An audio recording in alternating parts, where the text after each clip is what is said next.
Assalamualaikum warahmatullahi wabarakatuh. Alhamdulillah, alhamdulillah wa syukurulillah, la haula wa la quwata illa billah. Asyhadu an la ilaha illallah wahdahu la syarikalah. Asyhadu anna Muhammadan abduhu wa rasuluhu la nabiyya ba'da. Allahumma shalli ala sayyidina Muhammad. Allahumma shalli alaihi wa sallim amma ba'd. Alhamdulillah, Bapak-bapak, Ibu-ibu, dosen penguji, dosen pembimbing, jajaran akademik, dan dosen-dosen yang lain, termasuk para mahasiswa yang tidak bisa saya sapa satu persatu. Hari ini saya akan mempresentasikan proposal tesis saya. Nama saya Mahbub Zarkasi, nomor induk mahasiswa 21611011192 di program Magister Keuangan Syariah, Institut Teknologi dan Bisnis Ahmad Dahlan Jakarta. Tesis saya ini saya ajukan di awal dalam proposal tesis dengan mengambil tema pengaruh zakat terhadap pengentasan kemiskinan dengan kebijakan pemerintah sebagai variabel intervening study pada Basnas Kota Pangkal Pinang.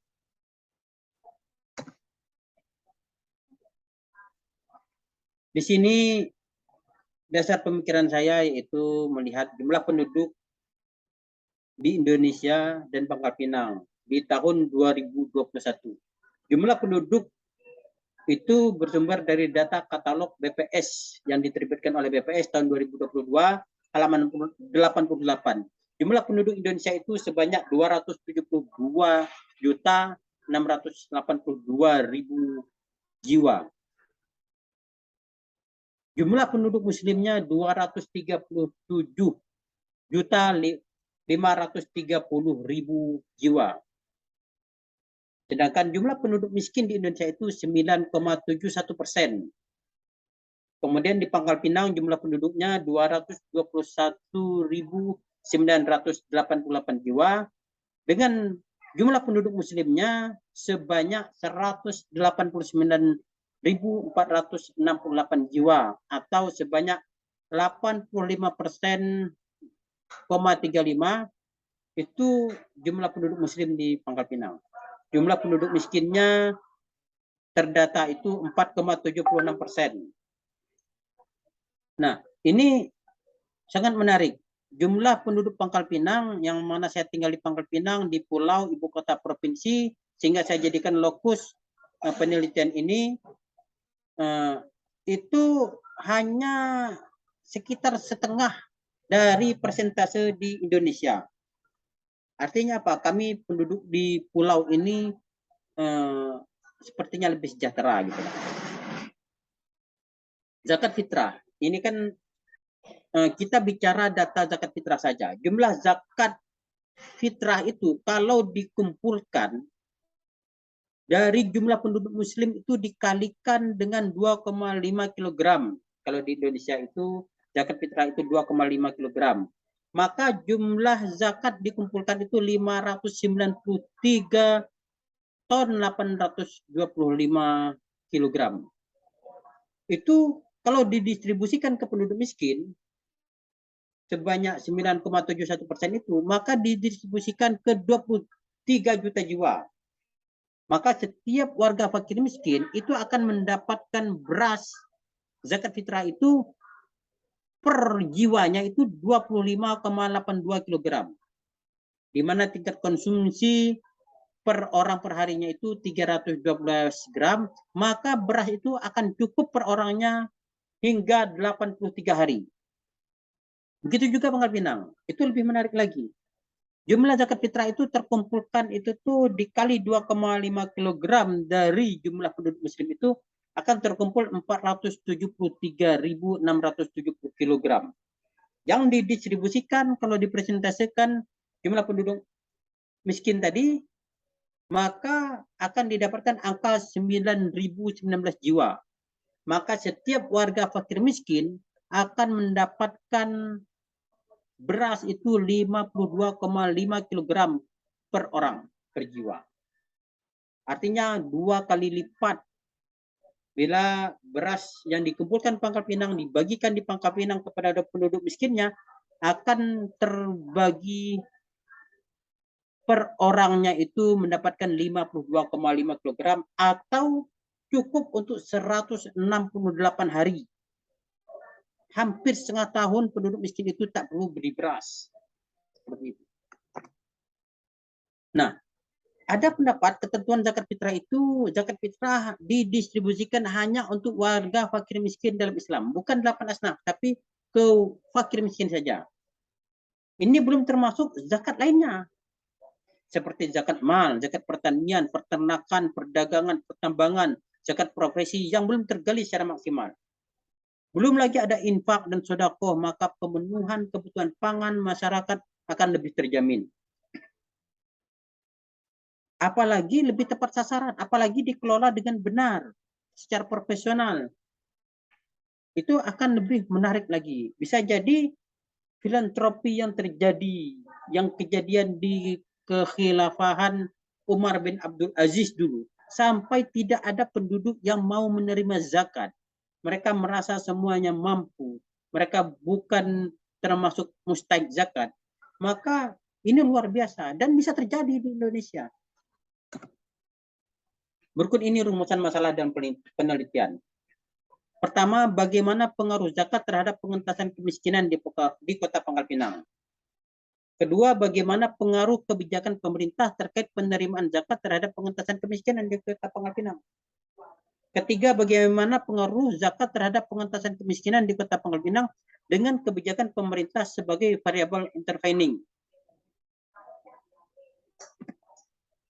Tujuan penelitian.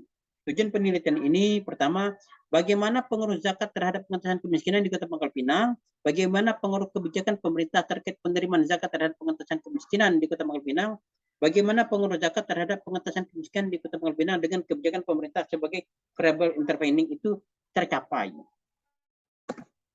Manfaatnya, manfaat akademis penelitian ini diharapkan dapat memberikan kontribusi khazanah keilmuan kepada mahasiswa-mahasiswi terkait manajerial pengelolaan hingga distribusi zakat, kebijakan pemerintah terkait penerimaan zakat dan pengaruh dalam upaya pengentasan kemiskinan.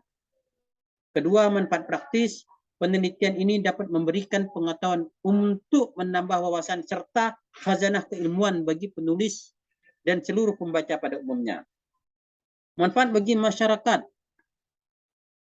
Hasil penelitian ini berguna untuk pengembangan keilmuan, yaitu informasi tentang zakat, serta mekanisme penyaluran dan pengaruh zakat dalam upaya pengentasan kemiskinan. Hipotesa hasil penelitian. Pengelolaan zakat yang tersebar di banyak lembaga zakat di Kota Pangkal Pinang dan Indonesia itu mengakibatkan pengelolaan zakat baik pengumpulan maupun distribusi menjadi tidak fokus pada pengentasan kemiskinan.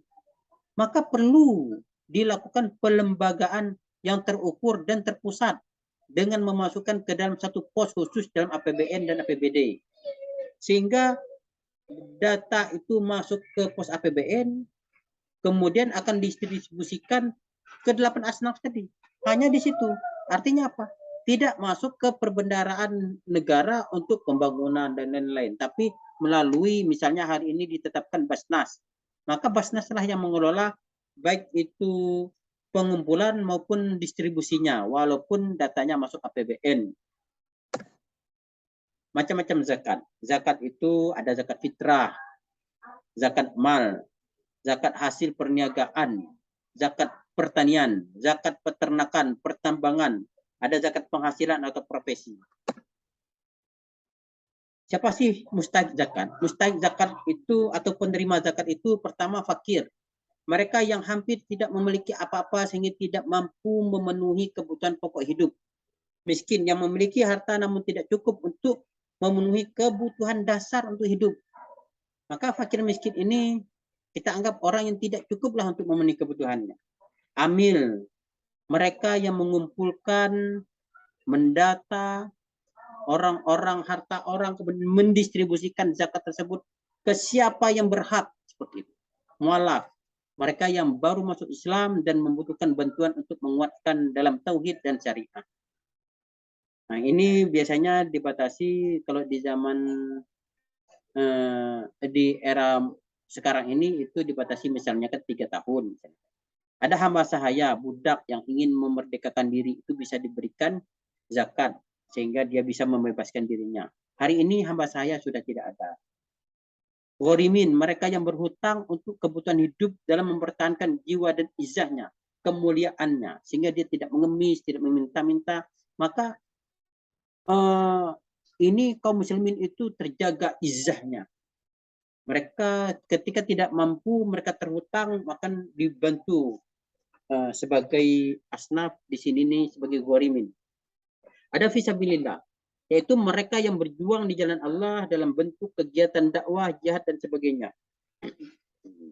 Kemudian yang terakhir Ibnu Sabil. Mereka yang kehabisan biaya di perjalanan dalam ketaatan kepada Allah Subhanahu wa taala. Nah, ini terakhir metodologi penelitian. Ini dilakukan pertama itu observasi dan wawancara. Kegiatan observasi dan wawancara dilakukan untuk mengumpulkan data-data terkait kebijakan pemerintah dalam hal peningkatan penerimaan zakat di Kota Pangkal Pinang. Kemudian studi dokumentasi. Metode ini digunakan untuk memperoleh data tentang penerimaan dan pendistribusian zakat pada Basnas Kota Pangkal Pinang dan data lainnya, data pendukung. Mungkin ini dari saya. Dalam proposal tesis ini diharapkan ada masukan, saran untuk saya, untuk memudahkan saya sebagai peneliti itu melakukan penelitian nantinya yang mudah-mudahan di semester ini mohon doa Bapak Ibu sekalian agar saya bisa menyelesaikan tesis ini dan bisa wisuda sebagaimana yang kita harapkan, bisa segera seperti itu. Karena saya akan melanjutkan menjadi dosen di 3 perguruan tinggi di Bangka Belitung, insya Allah. Mungkin ini dari saya. Lebih kurang mohon maaf, kepada Allah menampun. Assalamualaikum warahmatullahi wabarakatuh.